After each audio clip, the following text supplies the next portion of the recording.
Welcome, I am Daisy, your hostess. We've been going through the book titled Cosmos, the Soul, and God. Throughout the book, the author, Charles London Arnold, is seeking to reconcile science and spirituality and the concept of creation. He holds the hypothesis of an infinite, eternal, and infinitely energetic psychical universe of which the physical process and all conceivable or possible processes are but phases, able to offer satisfactory explanation of the whole experience and the observed facts of the physical world. As we move into the next chapters, he looks deeper into the intelligence of the cell and mentions the Fortuitous concourse theory. I looked it up and found out that it has its roots in ancient Greek atomic theory, particularly found in the writings of Democritus and Epicurus prior to Cicero, which simply demonstrates that we've been on the quest to understanding how we got here for quite some time now. Cicero was a Roman statesman and philosopher who lived from 106 BC to 43 BC, and during that time there was a lot of what I would say flux in the concepts of theology, from multiple deities or gods to clandestine cults such as the Eleusinian and Mithra mysteries. Cicero did not subscribe to literal interpretation of Roman religious myths of creation. Instead, he adopted a Stoic perspective, believing in a rational and divine order governing the universe. He saw the universe as designed and ordered by a divine mind, with everything having a purpose and function dictated by its nature. Interesting that if we fast forward to present times, I ran into a video where Dr. Bernardo Kastrup, a Dutch philosopher and computer scientist recognized for his contribution to consciousness studies and spent years deep inside the world of high-level science and technology while working at CERN, which is the European Council for Nuclear Research. Today, he's one of the few respected voices claiming that reality is not made of matter, it's made of mind. According to him, everything we experience is a projection of consciousness, and the physical world is just a mental illusion. Many say that his ideas are shaking the foundations of science and revealing truths that many still refuse to accept. Yet, as I've earlier stated, history shows different. It shows that this is not a new concept. Going back further than Cicero to Anaxagoras, circa 500 to 428 BC, he introduced the concept of nous, mind or intellect, as a cosmic principle responsible for ordering and organizing the universe. And that was followed by Plato, circa 428 to 348 BC, whose theory of forms suggests a realm of perfect unchanging and eternal forms which could be seen as having a mental or ideal nature influencing the physical world as imperfect copies. I do have Plato's Timaeus, which goes into the creation concept. Please make sure to grab it from my playlist. So we stand in this moment in time, and science still has to deal with the blind spot known as experience. No scientific explanations of any kind can be possible without accounting for something that is more fundamental than the most powerful theories about the physical world: our direct experience. Experience is intimate, continuous, ongoing background for all that happens. It is the fundamental starting point below all thoughts, concepts, ideas, and feelings. Just think about this thing, the idea that we come into being in a living world before we ask any questions about it. Some scientists contend that every living thing is a mind organism. And so as we move deeper into this book, the author will present various views on the origin of the soul, as it's individuated by the brain out of the unseen. And he's going to propose also that natural morality is dependent on brain development. Now, mind you, if that is the case, then when we look at our headline news and we see the lack of morality, then we might conclude that our brain hasn't quite developed yet to the level that could bring peace and harmony and beauty 100% into the world? I don't know. Please do let me know that you were here. Hit the like button, leave me a comment, and subscribe to the channel. I now turn the page. Chapter 5. Histology, the beginning of intelligence. A quote by Sir Oliver Lodge. We do not know at present how to generate life without the action of an antecedent to life, though that may be a discovery lying ready for us in the future. But even if we did, it would still be true, as I think, that the life was in some sense pre-existent, that it was not really created de novo, that it was brought into actual, practical, everyday existence, but that it had pre-existed in some sense too, being called out, as it were, from some great reservoir or storehouse of vitality, to which, when its earthly career is ended, it will return. Indeed, it cannot in any sense be said ever to have left that storehouse, though it has been made to interact with this world for a time. End of quote. The science of histology, as it has been developed in the past century, gives us a remarkable insight into the mode of growth and development of the physical organism. By this science of cell life and growth, all living animal organisms are divisible broadly into two classes, namely unicellular organisms and multicellular organisms. The former, as the term indicates, are one-celled creatures and stand at the very beginning of animal life, the primordial germs from which all living creatures on this planet have been developed through the processes of organic evolution. The multicellular organisms are simply aggregations or associations of the single cells and include all the forms of living organisms on the earth above the primordial germ cell. The unicellular organism is the true type of animal life, for it displays all the functions in miniature shown by the higher living organisms, namely feeling, motion, nutrition, and reproduction, which together constitute the idea of animal life. All those properties which the multicellular or highly developed animal possesses appear in each cell, at least in its youth, and we may regard this fact as the basis of our physiological idea of the elementary organism. In other words, Haeckel does declare there is but one type of life on the surface of our planet, that is, the unicellular, and this type is preserved in all forms of organism living. It would be both interesting and profitable to follow the development of the cell from the moneron to man, but that would be a departure from the purpose of this book. It must suffice to say that the multicellular organism were at the first simple aggregations of simple cells. In these original aggregations, the lives of the single cells seem not to have been modified, but each retained its complete autonomy, performing all the functions of a separate life. Quote, change of conditions or mutations of environment, however, led to more permanent grouping and compelled modification and differentiation of functions until at length it became impossible to dissolve the bond by which the unicellular lives were united. Thus, the way was opened for further differentiation of functions, and thenceforward, organic evolution proceeded on those lines. That is to say, the moment that an aggregation of cells became a confederation with its differentiation of cell functions and consequent division of labor, every further step in advance consisted in differentiation of cell functions and still further division of labor. As a result of a long process of such differentiation, the organisms of the larger animals and of man came to be composed, as we find them, of 30 or more different species of cells.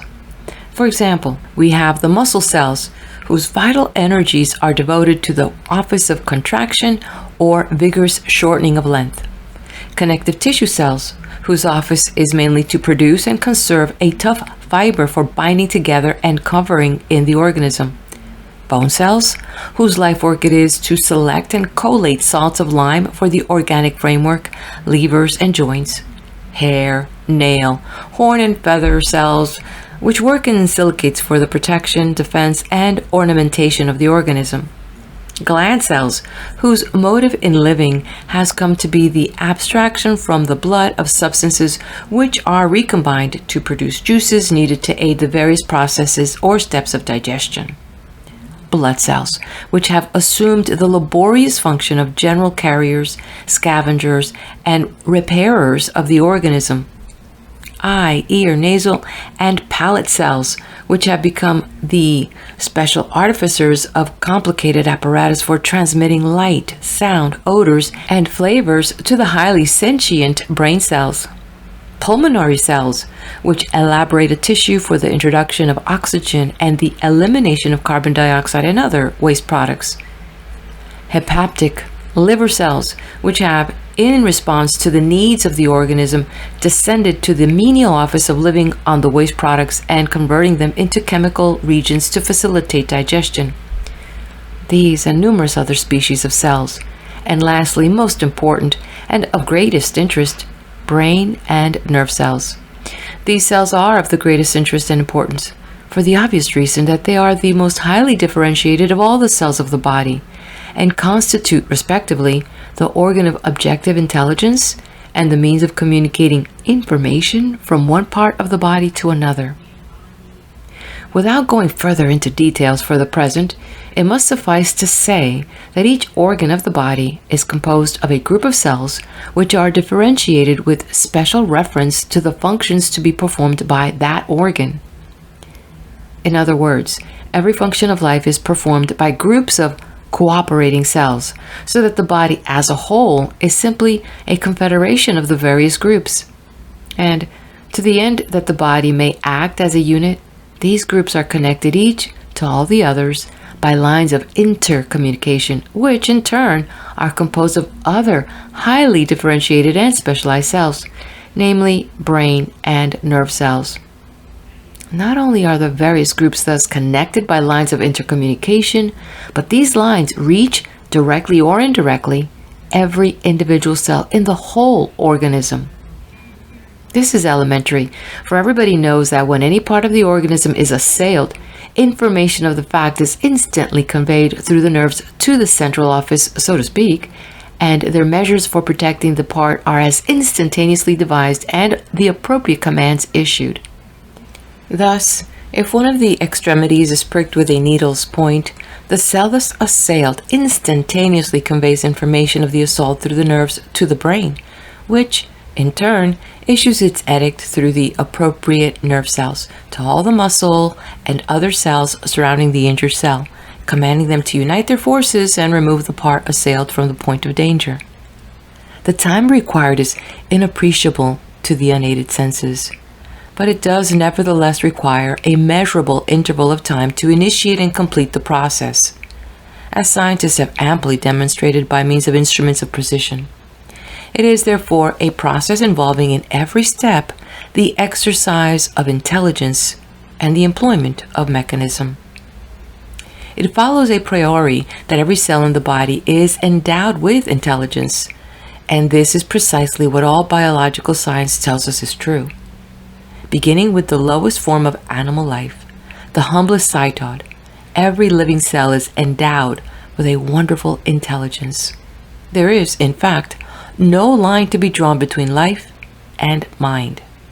That is to say, every living thing is a mind organism, from the monera crawling upon the bed of the ocean to the most highly differentiated cell in the cerebral cortex of man. Volumes have been written to demonstrate that psychological phenomena begin among the very lowest class of beings. They are met with in every form of life, from the simplest cellule to the most complicated organism. It is they that are the essential phenomena of life inherent in all protoplasm. Binet, The Psychic Life of Microorganisms. I have remarked that each living cell is endowed with a wonderful intelligence. This is emphatically true, whether it is a unicellular organism or a constituent part of a multicellular organism. Its wonderful character consists not so much in the amount of intelligence possessed by each individual cell as it does in the quality of that intelligence. That is to say, Each living cell is endowed with an instinctive or intuitive knowledge, all that is essential to the preservation of its own life, the conservation of its energies, and the perpetuation of its species. In other words, it is endowed with an intuitive knowledge of the laws of its own being, which knowledge is proportioned to its stage of development. Thus, the unicellular organism is endowed antecedently to and independently of reason, experience, or instruction with a knowledge of the ways and means of obtaining nourishment. A mass of unorganized protoplasm, it projects portions of itself and thus performs the act of locomotion in search of food. When food is found, it is enveloped in a mass of protoplasm, digested and assimilated. It has the power of choice, for it rejects that which is unwholesome, retaining only that which is nourishing. It has memory, as is shown by the fact that, having once encountered danger, it will afterward avoid it when presented under similar circumstances, or, having found food in one locality, it will afterwards seek it in the same direction. It is susceptible to emotions of surprise and fear, as it is clearly shown by Bennett's experiment with infusoria. It has feeling, for it reacts to peripheral stimuli. Haeckel, it adapts means to ends, near and remote, as it's shown by Verworn's experiments with difflugia. Footnote: the above extended quotation from the Law of Mental Medicine by the late Dr. Thomas J. Hudson is given place in these pages because it shows the results of most painstaking investigation of the subject of histology, and the author's style lends a charm and attractiveness to the account of cell life in physical organisms that is rare in scientific writings. End of footnote. We have quoted at length this instructive and interesting account of the origin, development, and characteristic of cell life without any material omissions, and without changing a single word, except in the use of certain italics to call attention to important points now under consideration. It seems hardly necessary to review this passage minutely, as its perusal, in a connection with what preceded it, must present to the mind of the reader the obvious application of our hypothesis. The generally accepted belief concerning the relation of life and intelligence to the material organism is unconsciously shown in the passage quoted by the frequently recurring use of such words as endowed, inherent, etc. The idea is that each infinitesimal cell has a certain quantity of vitality and intelligence deposited within it, sufficient for every need and emergency of its limited and well-ordered experience. The prevailing view is that what we call the intelligence with which the cell is endowed is indeed a divine spark set a burning for the longer or shorter period of the cell's existence. We may picture the hand of God endowing each cell in all the universe with a definite gift of spiritual or psychic energy, to be returned to the giver at the end of its own brief span of being. Or we may conceive of this energy being bestowed upon the primordial cell and passing on through infinite reproduction, division, and subdivision until the original endowment comprehends and quickens the innumerable forms of life on the earth. Either the primal gift of life and intelligence was all but infinite, while manifesting but a faint and feeble spark in the first unicellular organisms, capable at length of endowing all possible and conceivable organisms with psychic energy, or we must believe in a constant spiritual development concurrent with the evolution of physical nature, an altogether gratuitous supposition. The theory of the endowment of each individual cell with its own share of life and intelligence presupposes innumerable acts of bestowal by some living and intelligent power, and is open to the same objections that have been so justly and reasonably raised against the belief in special creations. With what varied gifts of intelligence must the numerous species of cells of which the human body is composed be endowed? How different in degree, if not in kind, the intelligence of muscle cells, whose office is that of contraction or vigorous shortening of length, and the mentality of those cells which, with the accuracy of a chemist, select and collate salts of lime for the organic framework, levers, and joints. Mark, too, the rare intelligence and skill exhibited by those cells, which are the special artificers of complicated apparatus for transmitting light, sound, odors, and flavors to the highly sensitive brain cells. How marvelous the intelligence of those most highly differentiated cells, which constitute, respectively, the organ of objective intelligence and the means of communicating information from one part of the body to another. We must then regard the giver of these gifts, not only as imparting them to all cells, but also carefully discriminating and giving to each cell or group of cells that intelligence which its peculiar functions require.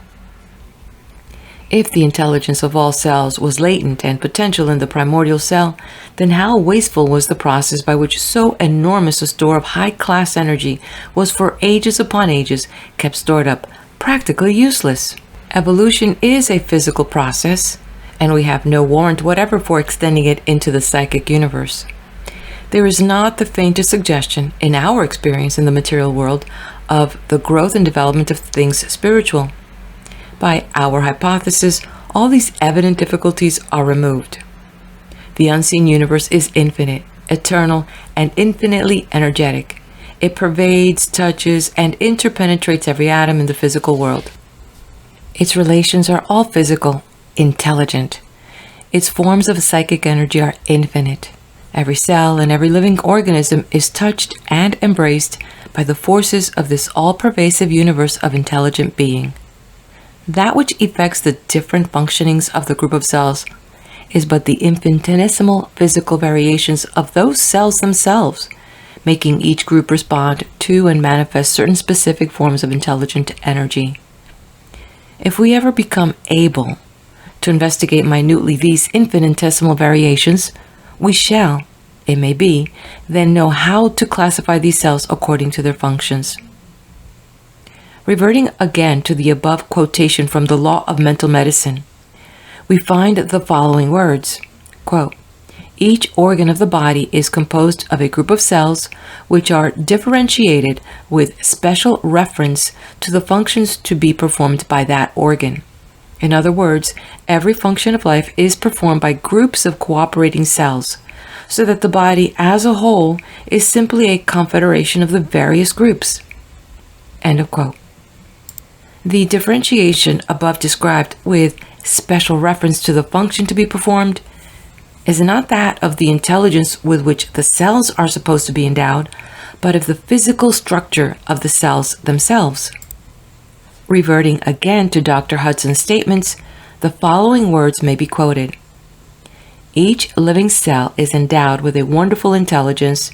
Its wonderful character consists not so much in the amount of intelligence possessed by each individual cell as it does in the quality of that intelligence." End of quote. Here we have a statement of the quantitative and qualitative intelligence of cells, a certain definite deposit of psychical energy. I'm not criticizing the language of Dr. Hudson, but calling attention to the recognized phraseology of science upon the important subject under consideration. It is clearly seen that while the presence of intelligence in the cell is taken for granted, yet science has no scientific account to give of such presence. This hypothesis of the parceling out of certain qualities and quantities of intelligence among the cells is not only unscientific, it is manifestly artificial, unwarranted, and absurd.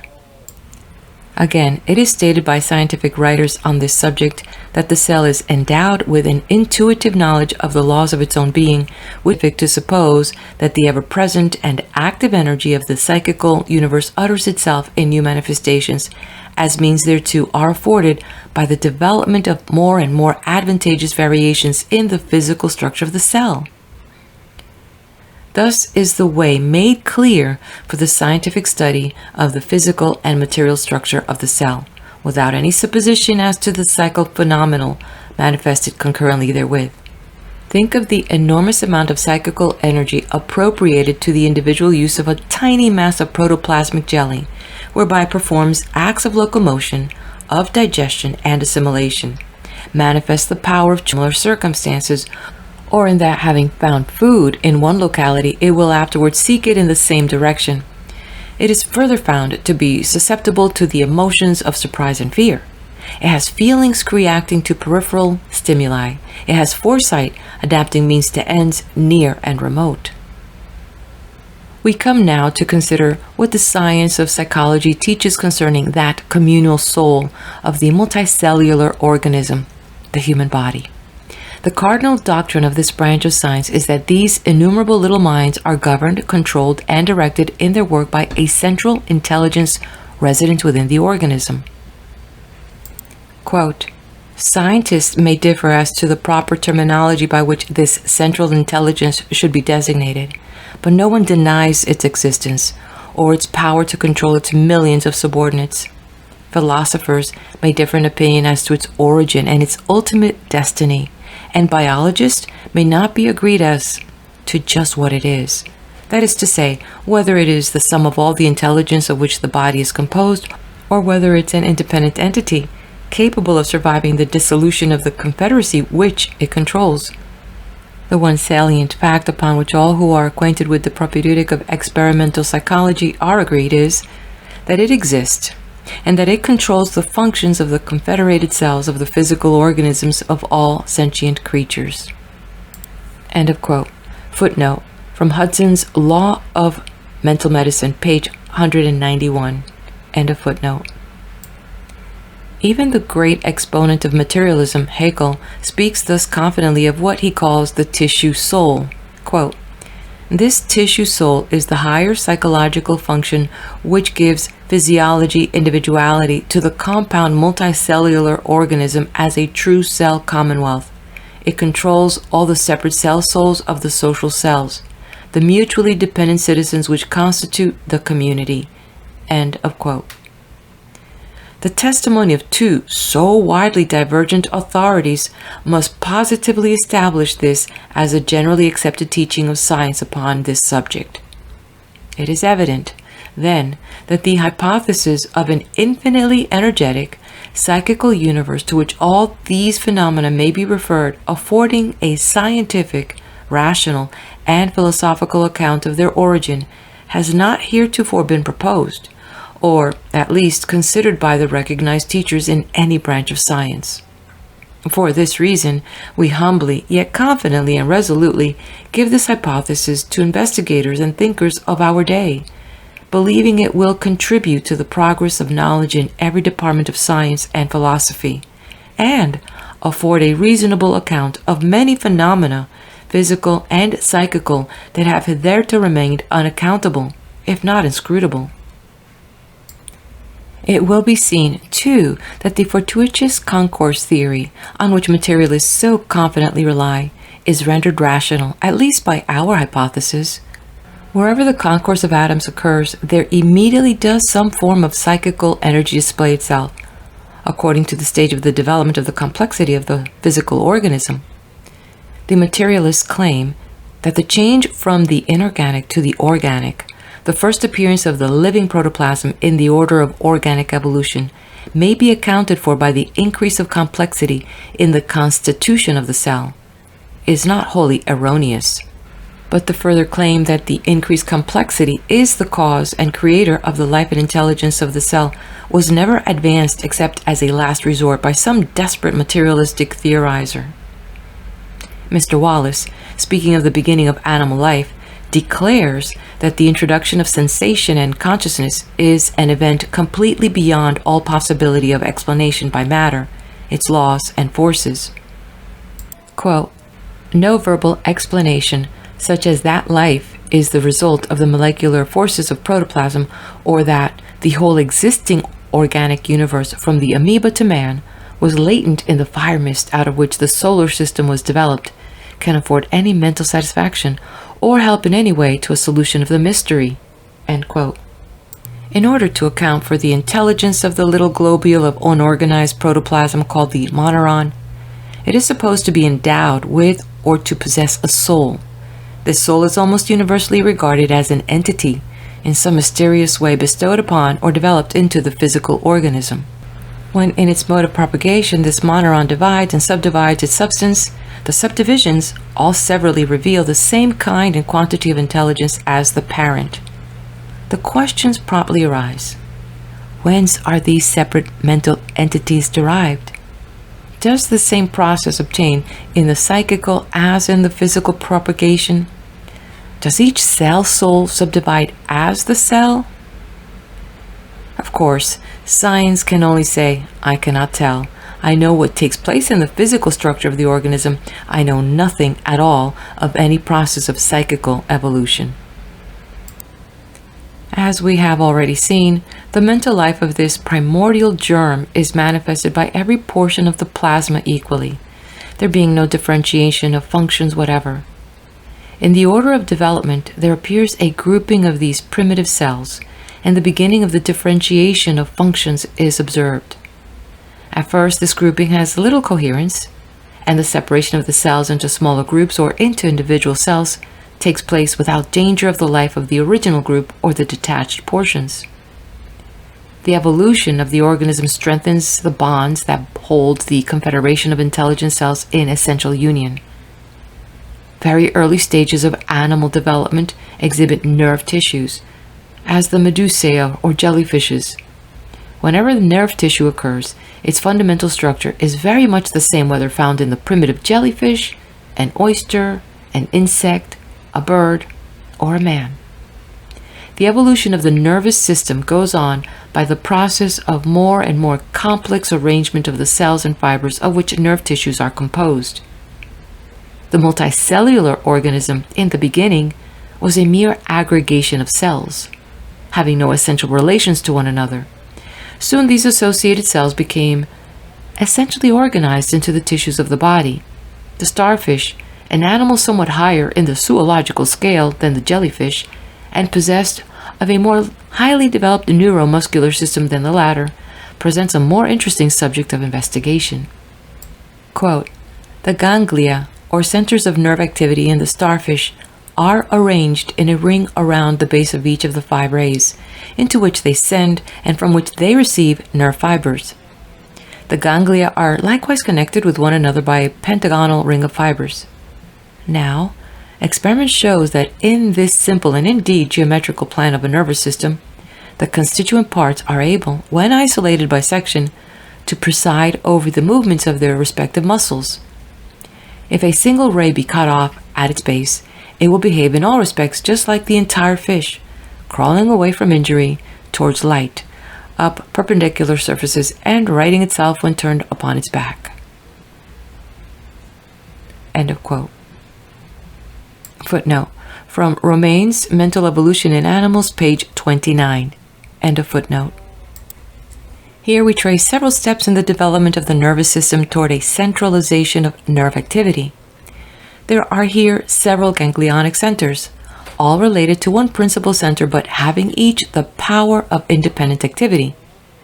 In the unicellular organism, every external stimulus affects the entire plasmic body and the response is immediate. In the multicellular organism, the stimulus acts immediately through the ganglion to which the particular afferent nerve reports, if only a member of the body is to respond. But if the whole body is to respond, then report of the stimulus must be transmitted to the principal center of nerve activity. Now, in certain acts at least of these organisms, as we have seen, there are observed criteria of mind: the conscious choice, the provision by which the tiny cell acts with reference to the future, the memory of past experiences exhibited by this unicellular organism. We must then admit the presence of mind in the aboriginal organism, and as has been further shown, in every cell of the multicellular body. How are we to regard this mentality? Shall we say it is an entity having a real and independent existence? Shall we consider it a product of the organism, or constituted of the aggregate intelligence of all the separate cells? On either of these suppositions, how shall we give an explanation of the facts that the subdivisions of the moneuron have the same mentality as the undivided parent, and that all the several rays of the starfish can be cut off, and at once each ray exhibits the same intelligence as does the entire fish? Are the mental powers of the moneuron so subdivided as not to impair the intelligence of the parent, and at the same time afford each member or segment all powers necessary for sustenance of the individual and the perpetuation of the species? Is there a mind in the nervous mechanism of each ray of the starfish and another in the central ganglion, so that any section there may not lose anything of its mentality when cut off from the main body? Romanes says, quote, "The beauty and delicacy of the starfish is shown when in the unmutilated animal all the nerve centers are in communication as one compound nerve center. For now, if one ray is irritated, all the rays will cooperate in making the animal crawl away from the source of irritation. If two opposite rays are simultaneously irritated, the starfish will crawl away in a direction at right angles to an imaginary line joining the 2 points of irritation.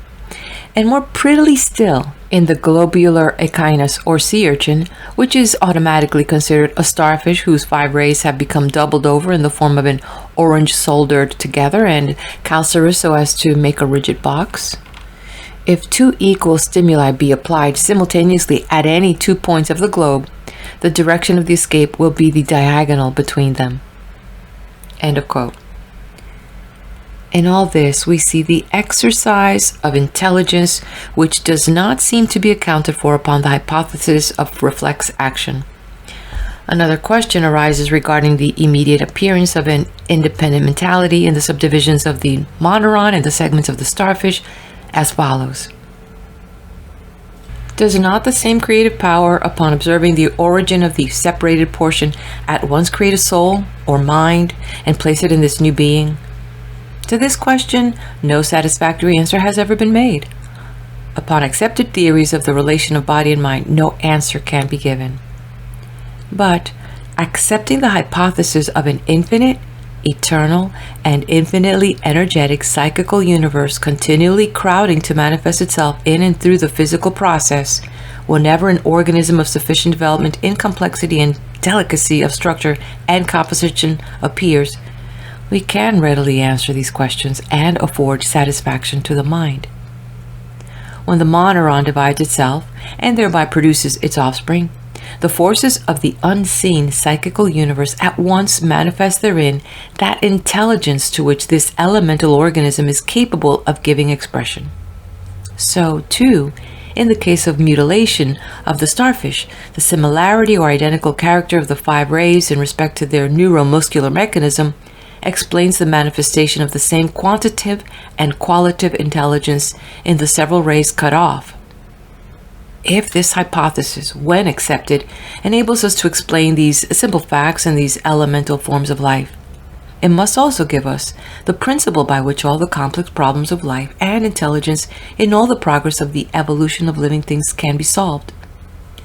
Every fact discovered in the phylogeny of man, the long course of development by which life has passed from the amoeba to the human organism, strengthens the evidence in favor of our hypothesis. When we come to consider the established facts of the ontogeny of the individual, whether man or a lower order of animal life, we find them giving rise to the very same question to which science affords no answer and which, indeed, upon any hypothesis at present accepted, is unanswerable. We know that each human individual, like every other higher animal, is in the beginning a simple cell. In all cases, the stem cell is formed by blending of copulation of 2 cells of diverse origin, the ovum of the female and the spermatozoon of the male. Professor Haeckel asserts, quote, "Each of these sexual cells has its own cell soul. At the moment of copulation or impregnation, not only the protoplasm and the nuclei of the 2 sexual cells coalesce, but also their cell souls. Consequently, each personality owes his bodily and spiritual qualities to both parents. By heredity, the nucleus of the ovum contributes a portion of the maternal features, while the nucleus of the spermatozoon brings a part of the father's characteristics." End quote. In the name of science of embryology, Professor Haeckel cannot make such assertion as to the origin of the individual soul, for as a scientist he has no way of making the soul an object of investigation. The facts of the origin of the physical organism are empirically established, and as such we accept them, but further than that he has no warrant for his conclusions. As we have seen, Professor Haeckel insists that in the very act of conception, when the two sexual cells coalesce, the two cell souls, that of the father and that of the mother, also unite and form the new individual. In this, there is an assumption of dualism. If this cell soul is only a function or property of the stem cell, then it is already accounted for as any other function or characteristic of the elemental organism. If it is something essentially different, as he implies, from the stem cell itself, then it is no more accounted for than is the spiritual entity in the dualistic theory. The supposition of a soul in each sexual cell blending with that of a cell of the opposite sex is altogether gratuitous and grotesque. We are not permitted, in searching for an explanation of a physical phenomena, to overstep the boundaries of the physical process, when a natural and rational explanation is at hand. If the physical organism itself accounts for the phenomena, we cannot go any farther in quest of an answer. Following out this supposition, Professor Haeckel concludes that every man begins to exist physically and spiritually at the very moment of conception. He therefore declares this fact destroys the myth of the immortality of the soul, and that other equally absurd myth that man owes his personal being to the favor of God. We have shown that this eminent man of science has not established the so-called facts on which to found his declaration of the utter overthrow of man's most cherished hopes and beliefs. We emphatically deny the validity of the whole theory. We refuse to allow even so eminent an authority to compel us to accept his statement that there is such a thing as a cell soul, and that the cell souls of his supposition, included within or hovering about the sexual cells, in some mysterious way unite when the cells themselves coalesce. This is the myth of the professor's own creation. Rather, let us believe, as pure materialists, that these cell souls are but functions or properties of protoplasm. If we cannot accept the venerable belief that God creates each soul and places it in the stem cell at the time of conception. Again, reverting to our hypothesis of an infinite, eternal, and infinitely energetic psychical universe, we find the same ready answers afforded these urgent questions.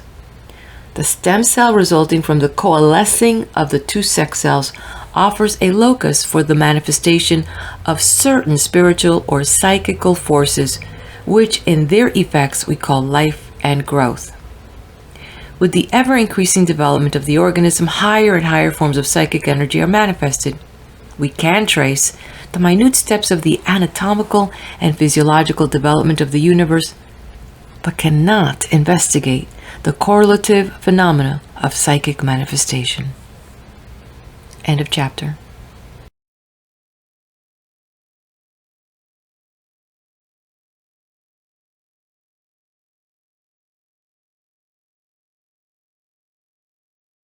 A quote by G.J. Romanes.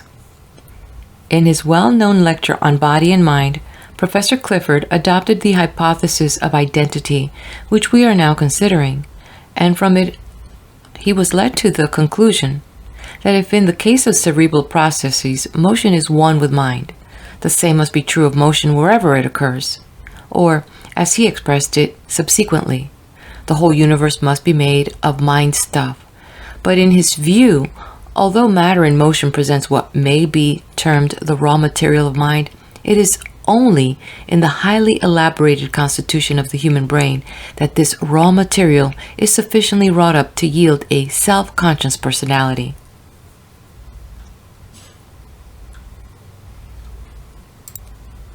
We know by immediate or subjective analysis that consciousness occurs only when a nerve center is engaged in such a focusing of varied or comparatively unusual stimuli as have been described, and when, as a preliminary to this focusing or act of discriminating adjustment, there arises in the nerve center a comparative turmoil of stimuli, coursing in more or less unaccustomed directions, and therefore giving rise to a comparative delay in the occurrence of the eventual response.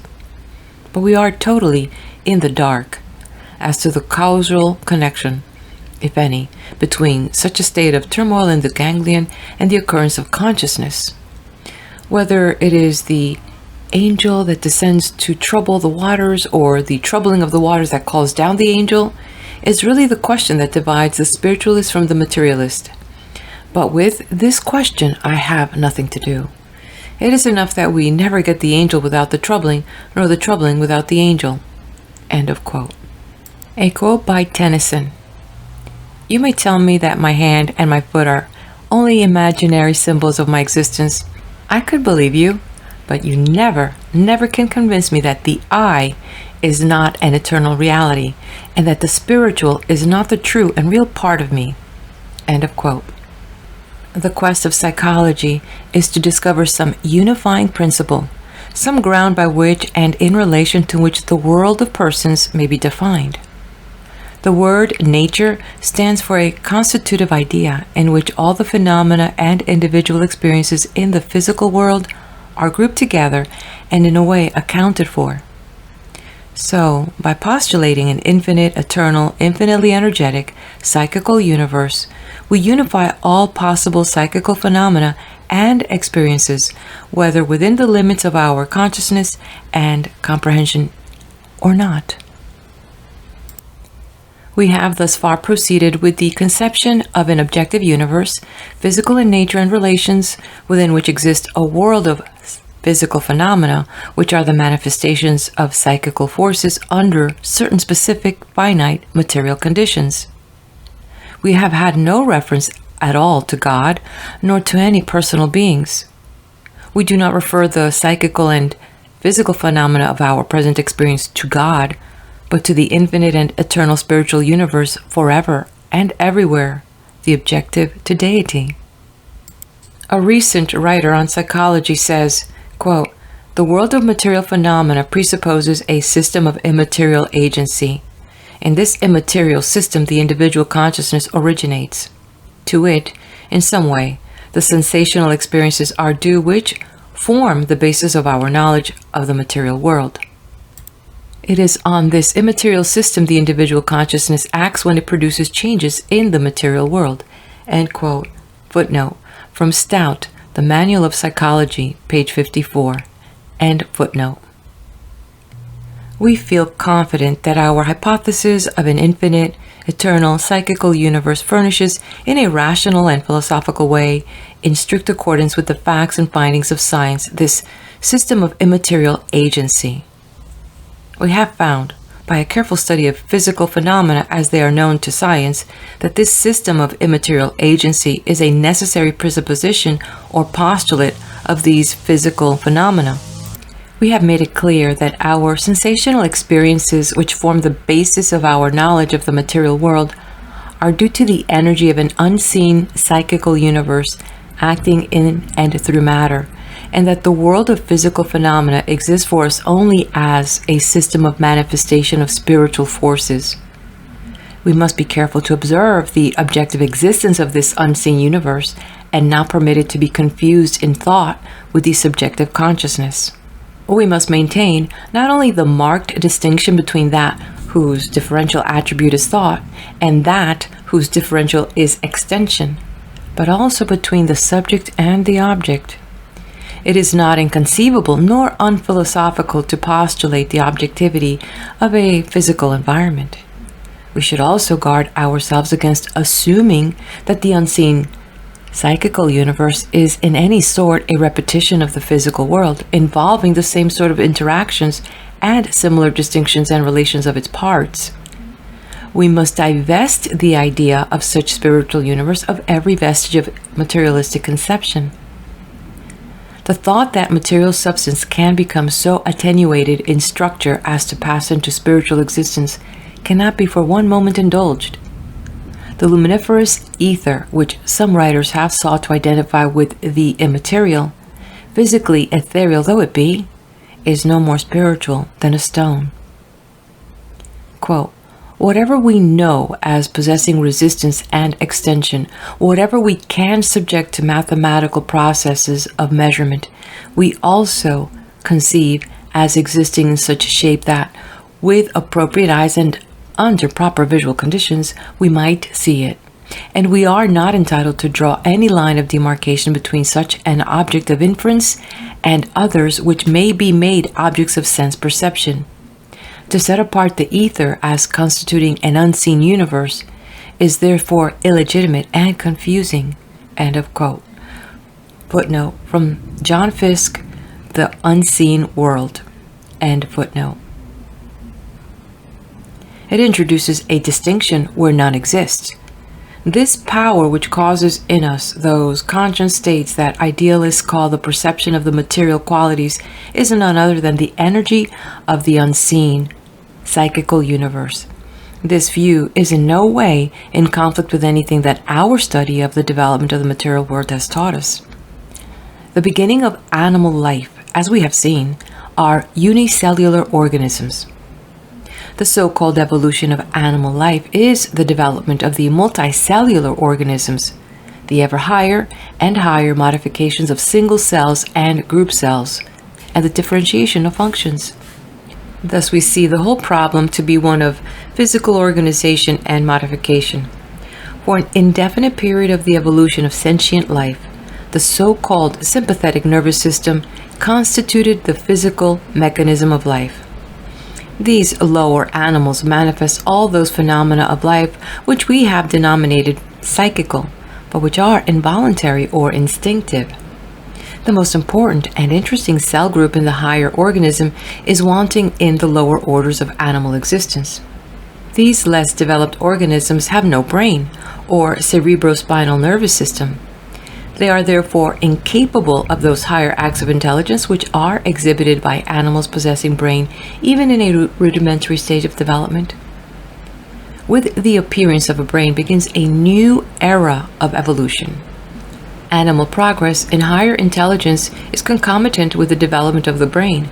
In fact, evolution in the domain of higher intelligence is the development of the complexity in the constitution and structure of the brain.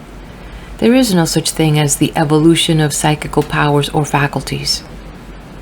Professor Haeckel says, I share the view that true consciousness, thought, and reason is present only in those higher animals which have a centralized nervous system and organs of sense of a certain degree of development. The consciousness of the highest apes, dogs, elephants, etc. differs from that of man in degree only, but in kind, consciousness is but a part of the higher activity of the soul, and as such is dependent on the normal structure of the corresponding psychic organ, the brain. Footnote from Haeckel, Riddle of the Universe, page 182. End of footnote. On the hypothesis of an eternal, infinite psychical universe, it is possible indeed, rationally inevitable, to accept these statements of the great exponent of materialism, without in any way committing oneself to materialistic conclusions. All that the careful scientific investigation of brain structure, composition, and activity has established tends to confirm the rationality of our hypothesis. For under it, these things are just as they should be. What Paul Flechsig of Leipzig has proved, to the effect that in the gray bed of the brain are found the 4 seats of the central sense organs, or 4 inner spheres of sensation, we accept without qualification. He further says, between these 4 sense centers lie the 4 great thought centers, the real organs of mental life. These 4 thought centers, continues Haeckel, distinguished from the intermediate sense centers by a peculiar and elaborate nerve structure, are the true and sole organs of thought and consciousness. Flechsig has recently pointed out that, in the case of man, very specific structures are found in one part of them.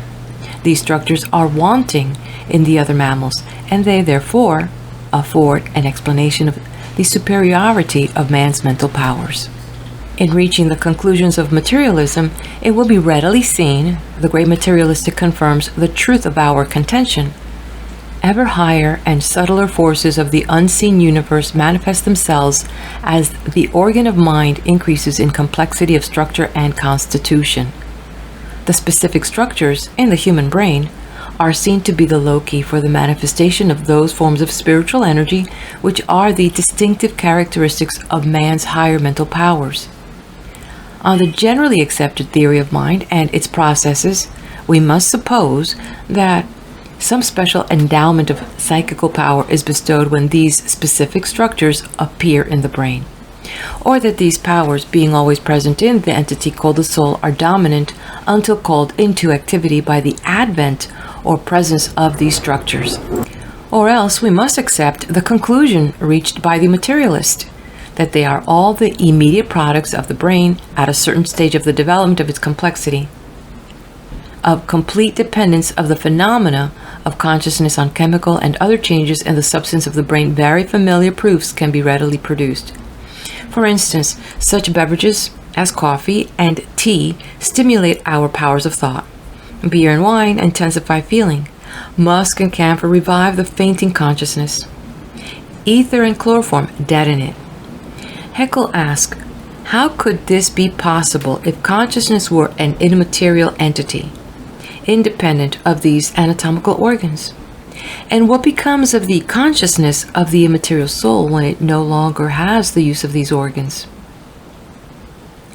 We fail to see the pertinency of these questions, even when addressed to those accepting the theory of the soul as an ever-living entity, since the consciousness of the soul in a spiritual environment will be inconceivably different from that of a soul in a material world order.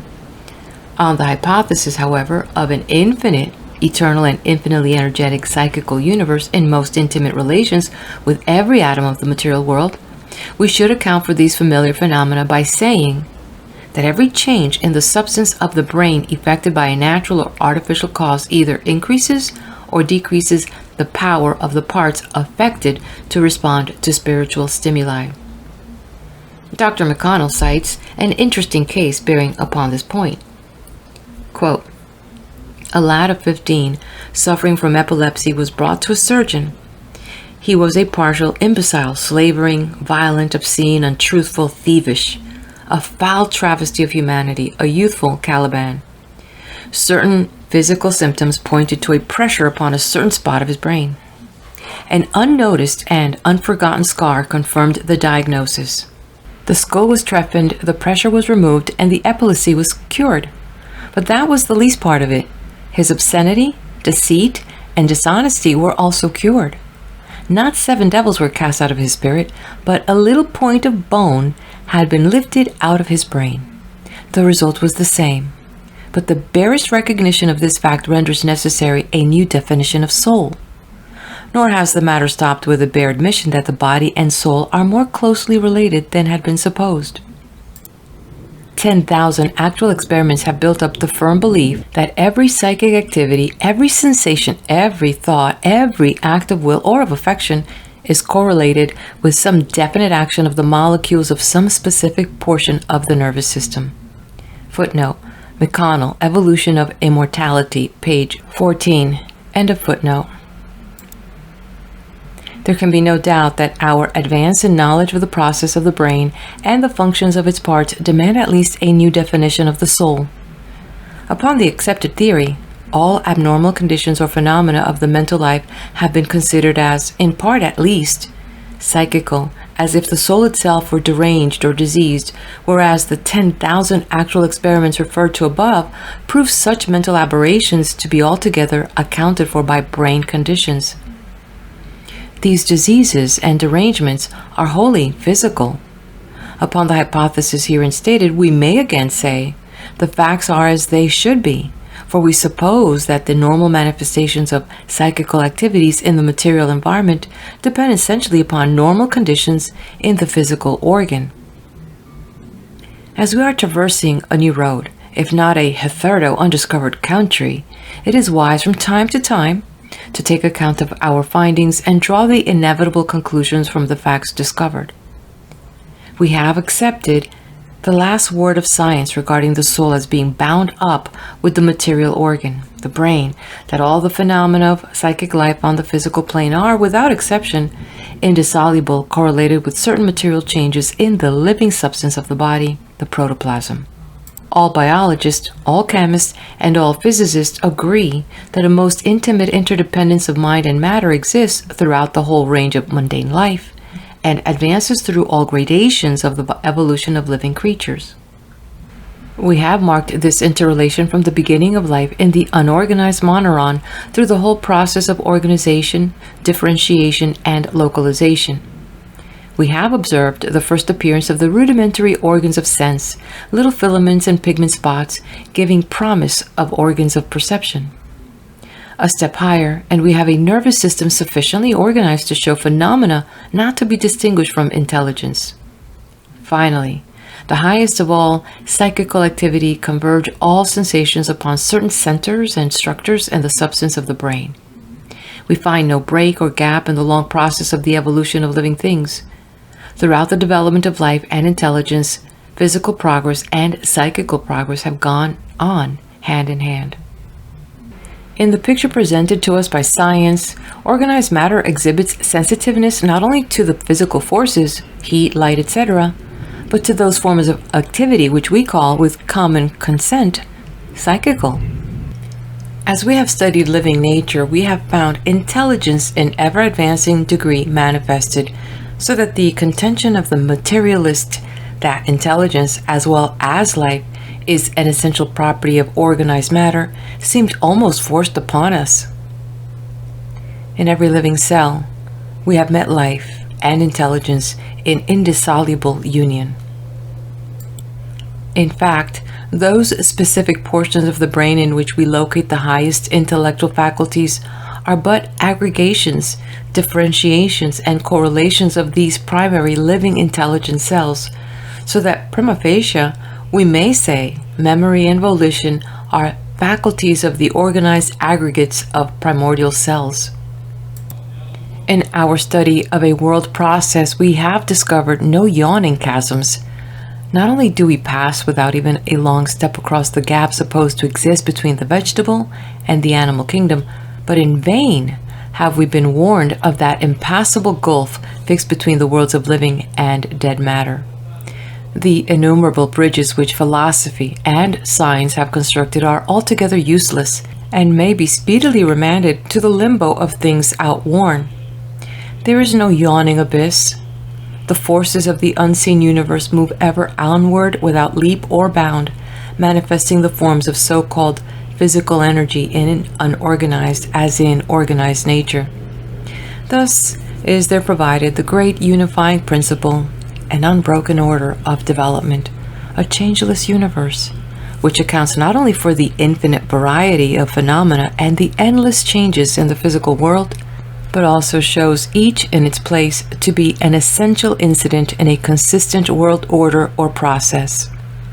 The infinite, eternal, and infinitely energetic psychical universe, in which all relations are psychical and the differential of which is thought, must be conceived as unconscious, for consciousness can belong only to the individual.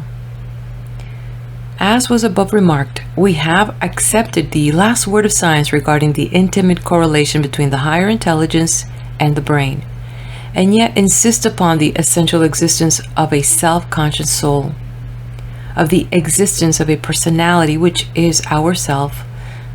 We have, at least, as valid evidence as we have of the existence of the material world.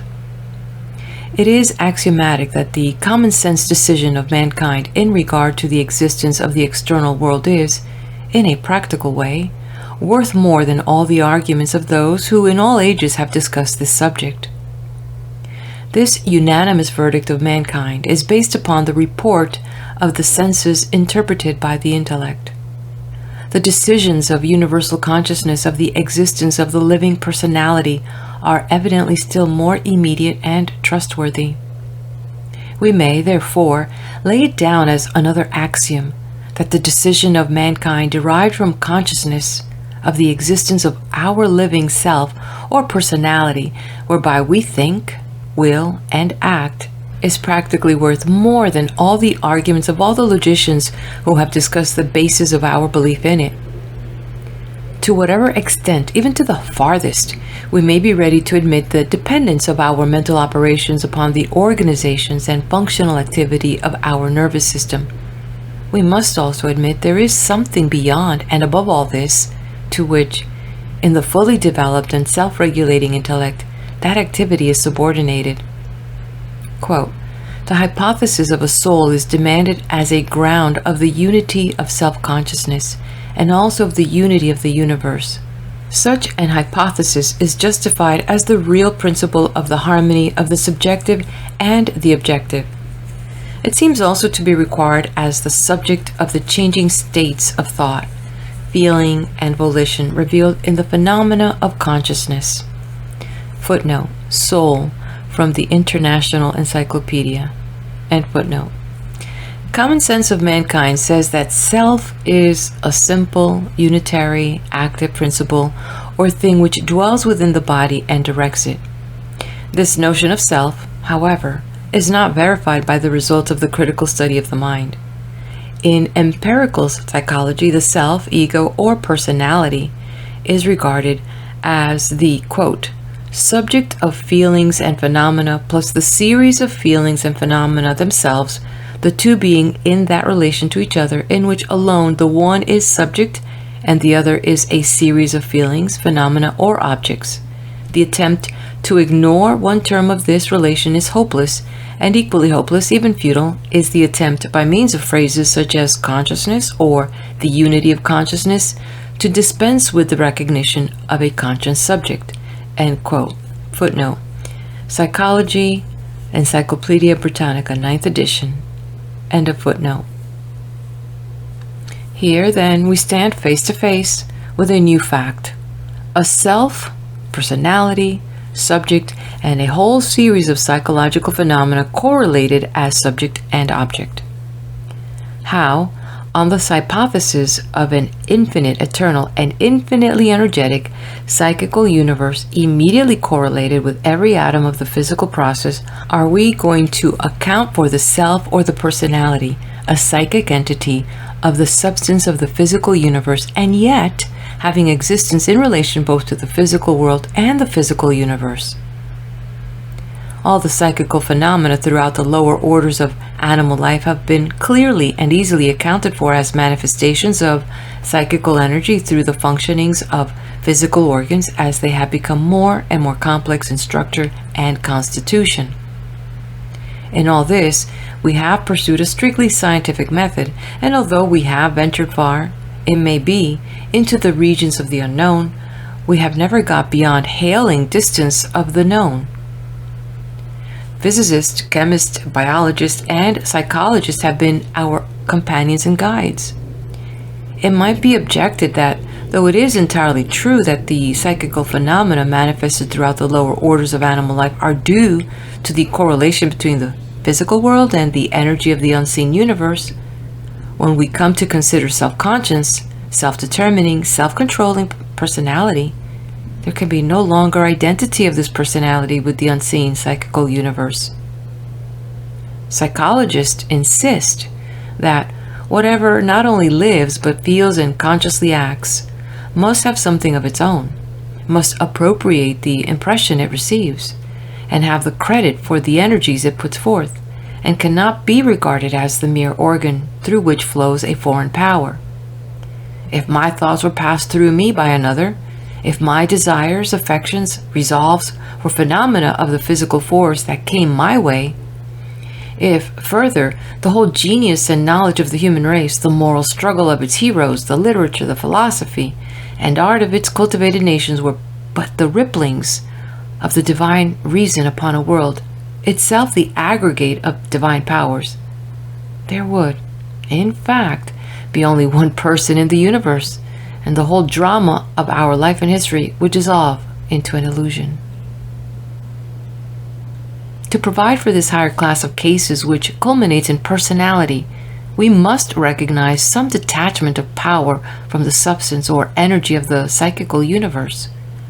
Or, as the psychologists further say, we must admit the conception of a delegated force lent out for a time in order to work the conditions of a distinct existence and relapsing when the term is over.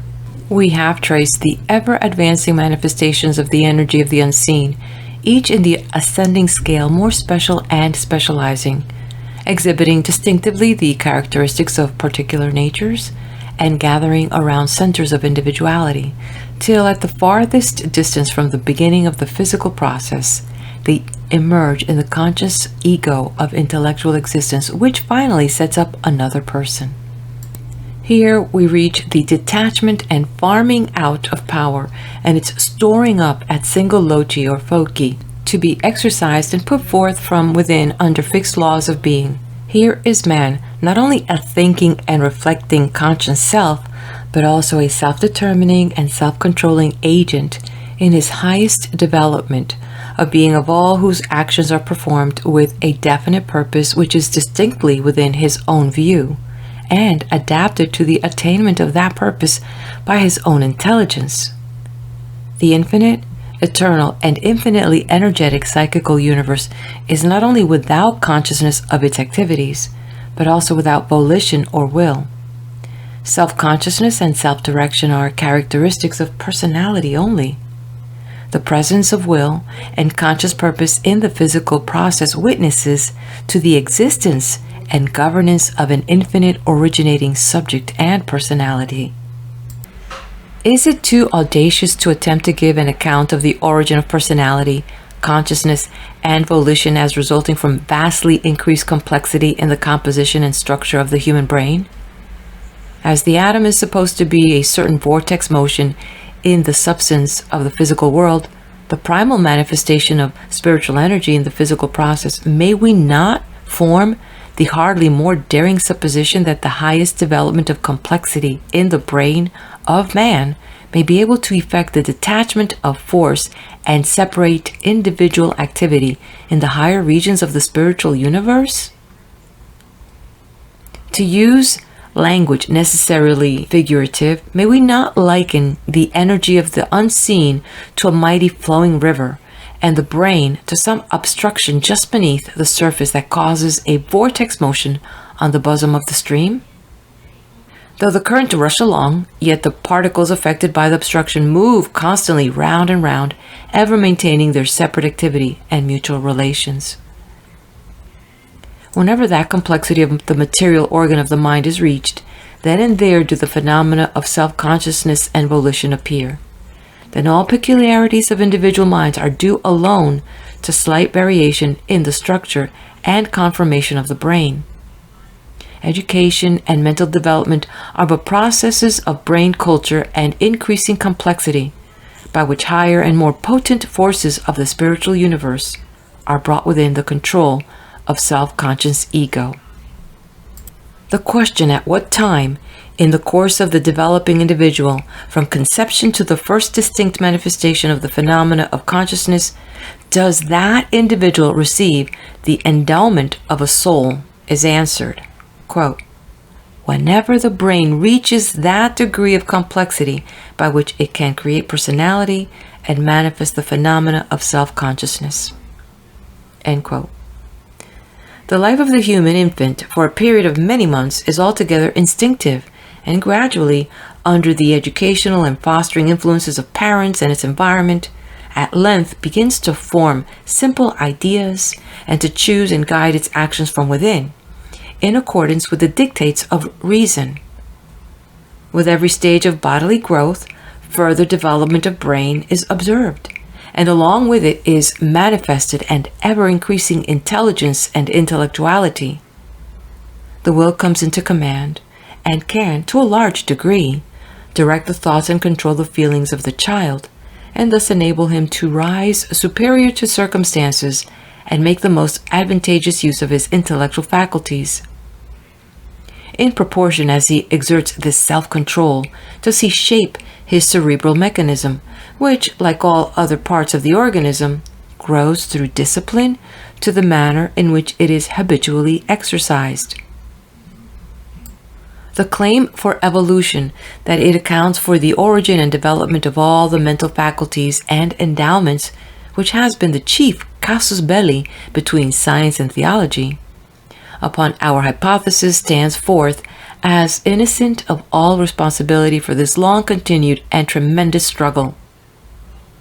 Of course, Mr. Darwin's theory of the development of the moral and intellectual nature of man by gradual modification from instincts of the lower animals under the operation alone of natural selection must be admitted to be at least inadequate. His insistence, however, that we find the rudiments of most, if not all, the mental and moral faculties of man existing in lower animals, has been approved by the large results of subsequent investigation and careful observation. This again is as it should be. For wherever there exists sufficient complexity of structure and constitution of the organ of mind, there appears the manifestation of the psychic phenomena at a degree of power and vigor proportionate to the organic development. Mr. Wallace points out that, although Mr. Darwin may have shown conclusively the existence in the lower animals of the rudiments of human intelligence, that is not the same thing as proving these faculties in man to have been developed by natural selection. Because man's physical structure has been developed from an animal form by natural selection, it does not necessarily follow that his mental nature, even though developed pari passu with it, has been developed by the same causes only. Footnote: Alfred R. Wallace, Darwinism, page 463. End of footnote. Here we meet again the suggestion that there is a development of the spiritual nature concurrent with that of the physical organism. At least, so far as science is able to speak from facts, such a supposition is wholly gratuitous.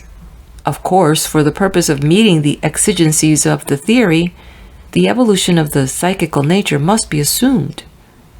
For as the organism is progressively evolved, so the soul, ever exhibiting higher and higher psychical phenomena, must be undergoing an evolution also. With reference to the mathematical faculty, the musical and artistic faculties, and wit, Mr. Wallace considers at length the evidence in favor of a separate and concurrent development of the intellectual nature of man, showing that these special human faculties cannot be accounted for by the law of natural selection. In interpreting all the facts set forth, Mr. Wallace emphatically declares, quote, "These facts taken in their entirety compel us to recognize some origin for these faculties referred to, wholly distinct from that which has served to account for the animal characteristics of man, whether bodily or mental. The special faculties we have been discussing clearly point to the existence in man of something which he has not derived from his animal progenitors, something which we may best refer to as being of a spiritual essence or nature, capable of progressive development under favorable conditions. On the hypothesis of this spiritual nature superadded to the animal nature of man, we are able to understand much that is otherwise mysterious and unintelligible in regard to him, especially the enormous influence of ideas, principles, and beliefs over his whole life and actions. Thus alone can we understand the constancy of the martyr, the unselfishness of the philanthropist, the devotion of the patriot, the enthusiasm of the artist, and the resolute and persevering search of the scientific seeker after nature's secrets." Footnote: Alfred R. Wallace, Darwinism, pages 473 and 474. End of footnote. End of quote. We here again come upon the assumption that the spiritual nature of man is capable of and does undergo a progressive development. On what rational grounds can its advocates rest this supposition?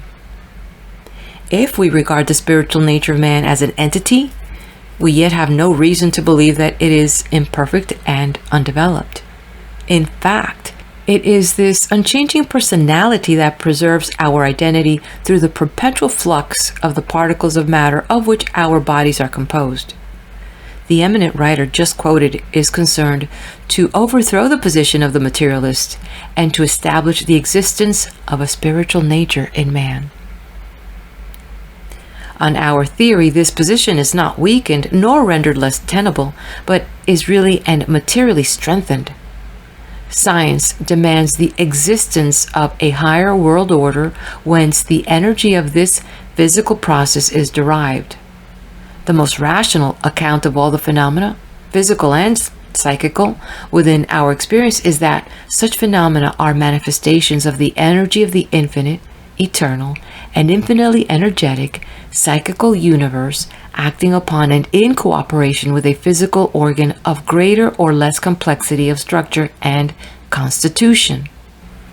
We therefore hold that man has a spiritual nature, or rather is a spiritual personality.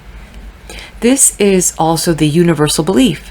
We accept all that psychologists teach regarding the content of self-consciousness. Intellect, volition, and emotion, as comprehending the physical faculties or processes, are recognized. We have assumed the power in the highest development of the physical organism to individuate the energy of the infinite, eternal, and infinitely energetic psychical universe and create personality, the faculties of which are intellect, emotion, and will. Intellect and emotion the lower animals share with man in an inferior degree. The consciousness of personal existence and a purposing will are distinguishing characteristics of man. This exaltation of man into this region of freedom, self-direction, and self-control is attained at the cost of the intuitions and inerrancy of instinct.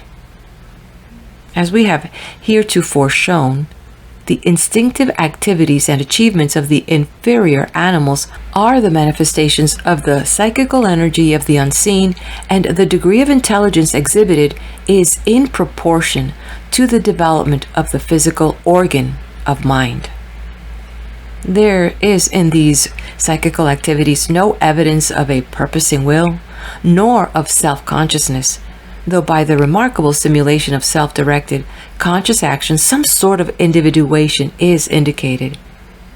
It is possible that the development of the organism may be sufficient to effect a partial individuation of psychical energy, still submerged in and controlled by the forces of the unseen. Consciousness we would define as the sense of individuation, of separate existence, of power self-directed, of freedom of choice. If the lowest intelligence manifested on this physical plane be but the play of psychical or cosmic forces upon a rudimentary physical organ of mind, and if every step in the advance of intelligence is accounted for by the development in complexity of constitution and structure of this physical organ, we can readily conceive that this material organ would react upon the physical energy and tend to modify its activity.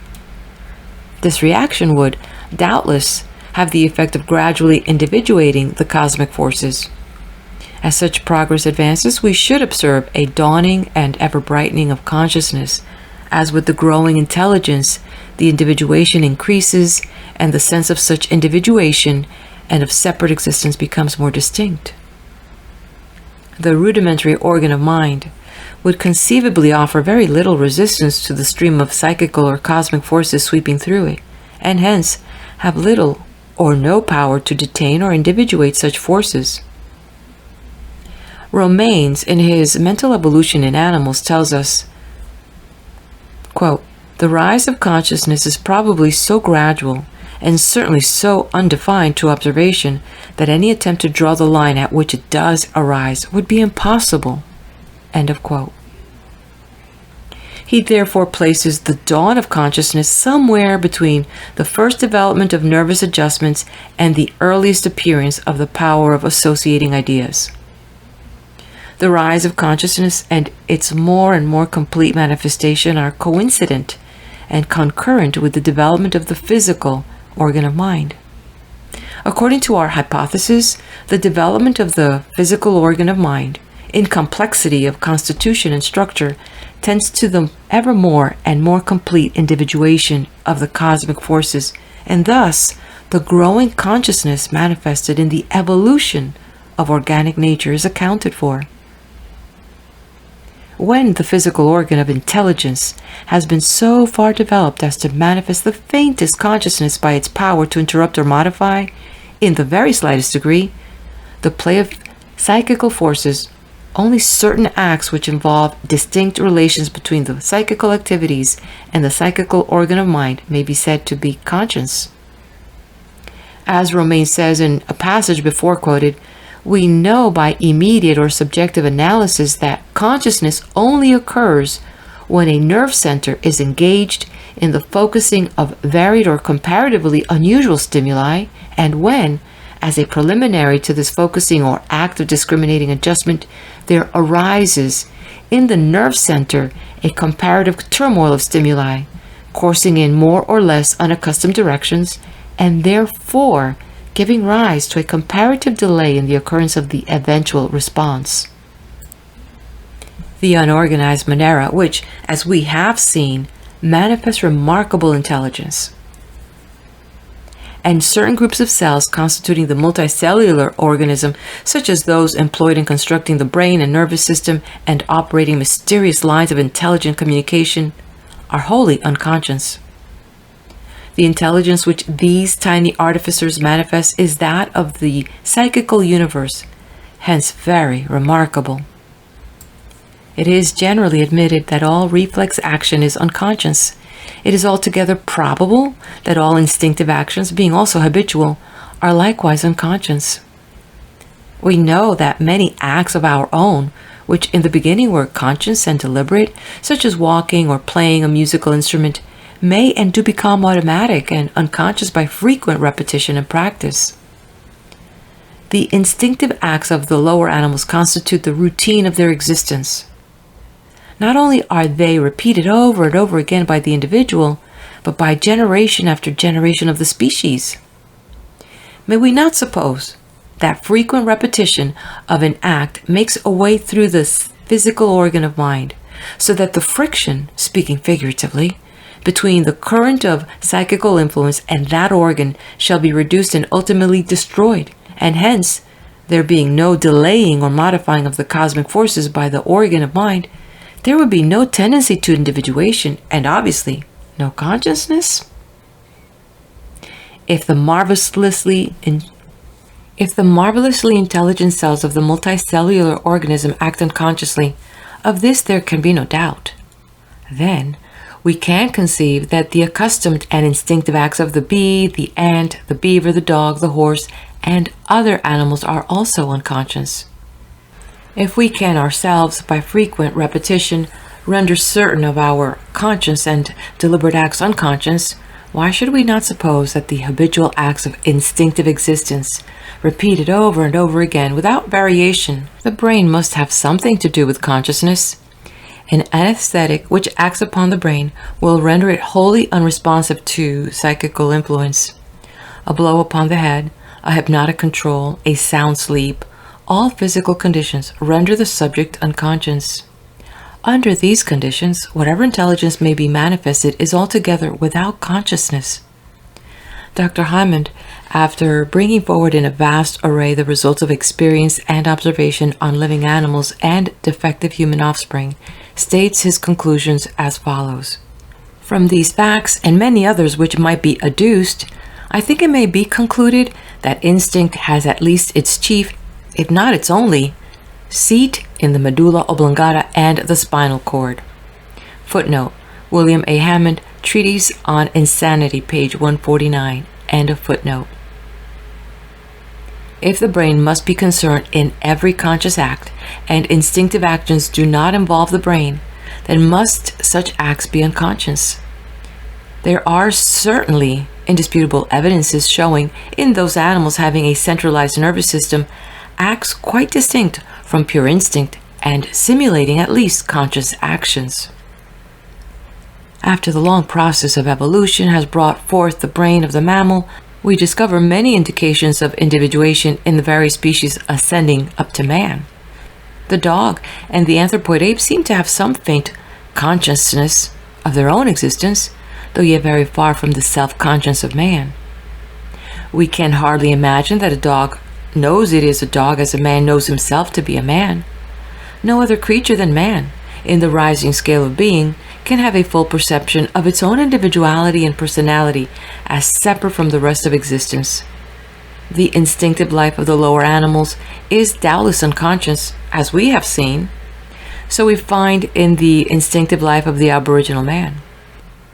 The savage would be unable to offer any account of those instincts which make up so large a part of his simple life.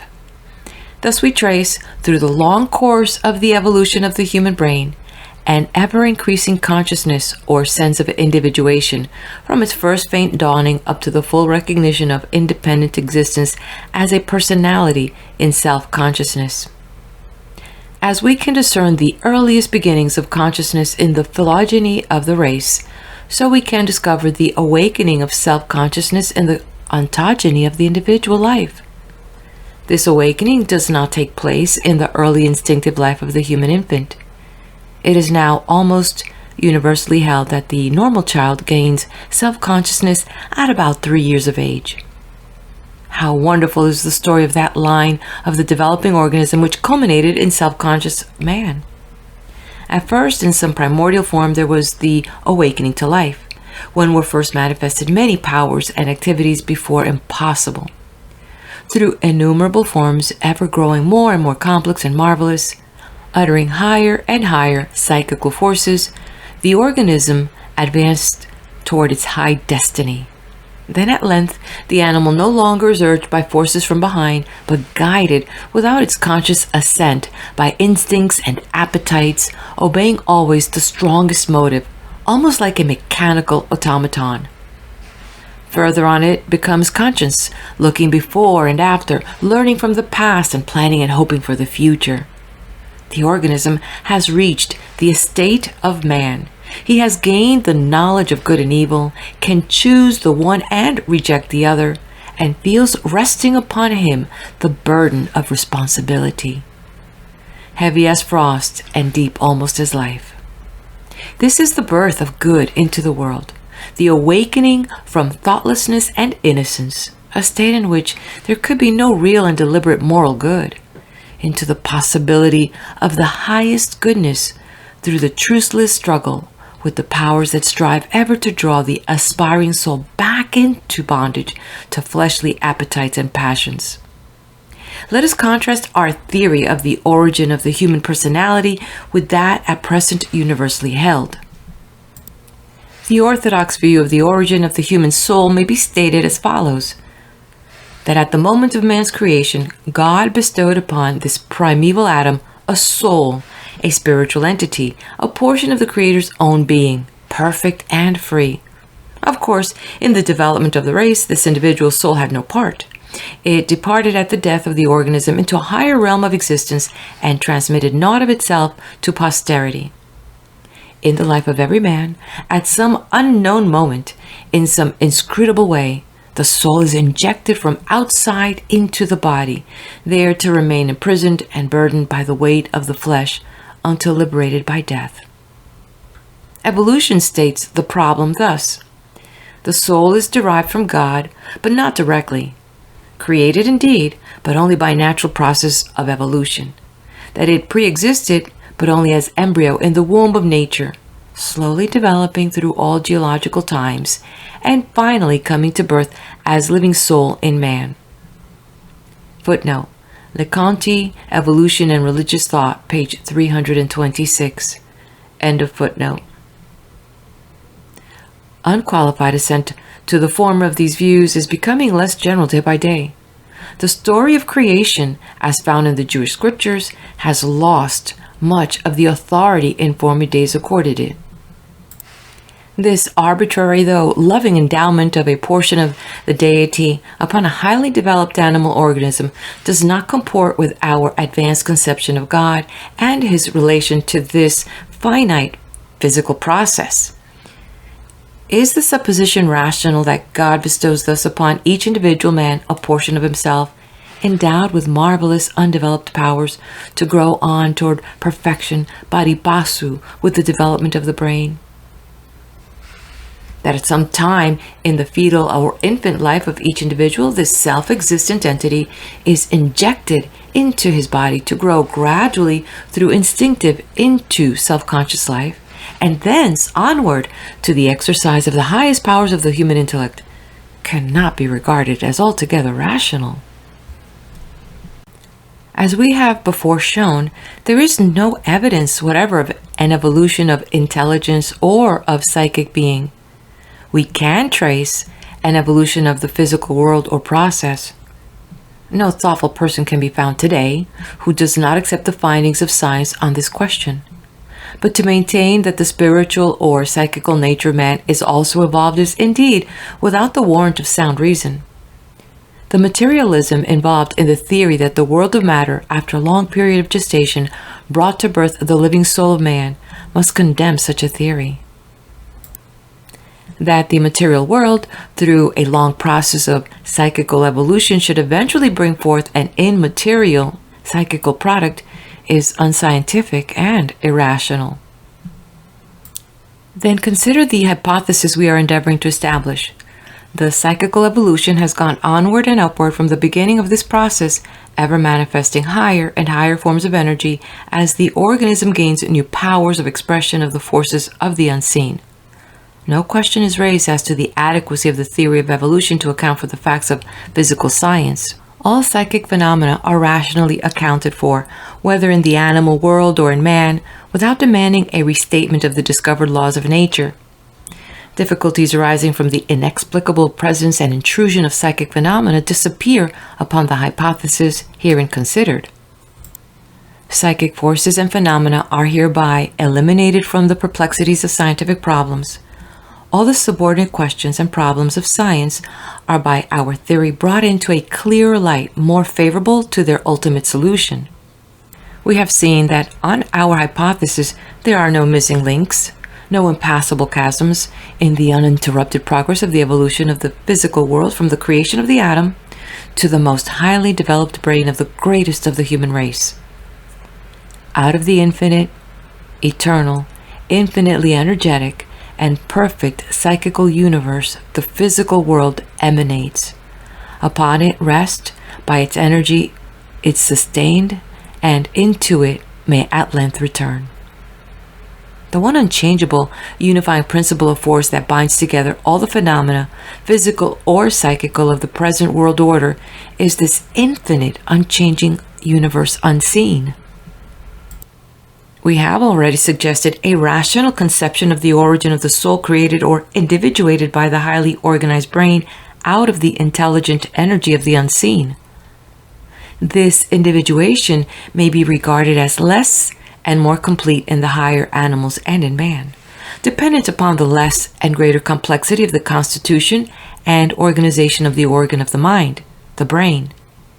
We have also offered a rational explanation of the loss of the instinctive power and activities by the separation from the eternal and universal energizings of the unseen psychical universe. But while we conceive the soul as in this way coming to personal, self-conscious, self-directing existence, we do not conceive of this self-existent spirit as removed from the psychical universe. While no longer flowing in the great stream of being of the unseen, but having a being and innumerable independent activities of its own, it is now related to the infinite and eternal psychical universe as a subject to its object. Through the highly developed organism, the human body, the spirit entity, is also subject to the physical objective. As man, being as to his body included in nature, is surrounded by a physical environment which is continually acting upon him and presenting itself to his consciousness, so man as a spirit is surrounded by a psychical environment which is constantly acting upon him and presenting itself in his consciousness. Thus there are presented in this twofold consciousness both the things of the flesh and the things of the spirit. According to our supposition, while the individuation is complete in man, the human personality, the natural man, is still submerged in and washed by the infinite sea of being, the universe unseen, and may or may not attain unto a complete separation therefrom by the development of the powers of its personal being. In his personality, every man is individual and alone. Others can come near to the bounds of this solitude and send intelligence, influences, and sympathy, but no man can scale the barriers into the personality of another, to think, or feel, or determine, or act for him, or to take his responsibility, or to participate in his consciousness. Yes, in the sea of life in his sled, with echoing straits between us thrown, dotting the shoreless watery wild, we mortal millions live alone. The islands feel the enclasping flow, and then their endless bounds they know. The fact of man's personality stands out in clear, definite, and certain knowledge, and his personality necessarily implies that he is a moral and spiritual, self-conscious, self-directing being. By community of nature and common origin, the souls of men hold communion and fellowship one with another, and aspire to kinship and communion with the Father of all spirits. The varying degrees of intellectual power exhibited by the men of any or all races are accounted for by differences in stage of brain development. That a whole race like the Greeks in ancient times and the French in modern days should exhibit intellectual superiority to all other contemporary races is due to some peculiar functioning of the brain or to variation in the brain structure and complexity. Genius, too, is not to be explained and accounted for by some special endowment of intellectual power by the partial hand of the Creator, but by some peculiar conformation or functioning power of the brain of an individual, by which it is capable of manifesting higher forms of energy of the unseen. We are coming now to believe that there are various degrees of natural morality, from that of the noble man of high ideals and pure and holy purposes, to that of the criminal insane. Upon the orthodox view of the soul as a divine gift bestowed upon each individual at some unknown moment during his early life, we should be compelled to believe that the giver of every perfect gift bestowed upon certain individuals, perverted souls, inclined by nature to that which is evil. If, however, certain variations and conformations of brain, due to causes and influence to us at present neither known nor understood, will adequately explain and account for the phenomena, then have we reached not only a more rational, but also a more moral hypothesis.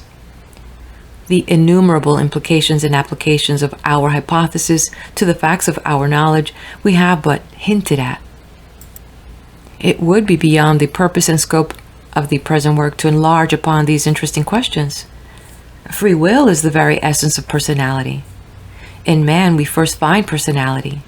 By self-consciousness and free will, man is brought into conscious and moral relations with other personalities and puts forth activities and exerts influences originating in himself. He determines his conduct and presides over his own emotions, motives, and impulses. The difference between man and the beast of higher intelligence is a difference of constitution. Man, as a self-conscious, self-directing being, is the subject of rational sensibilities inciting to action in spheres entirely closed to the brute.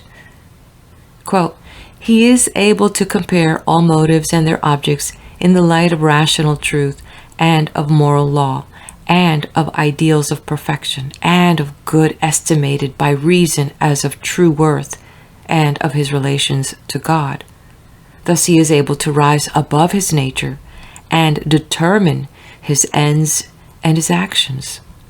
The motives incite, but they do not determine. The brute, on the other hand, is determined by the impulses of its nature. It refrains from following an impulse only when impelled otherwise by a stronger impulse. End of quote.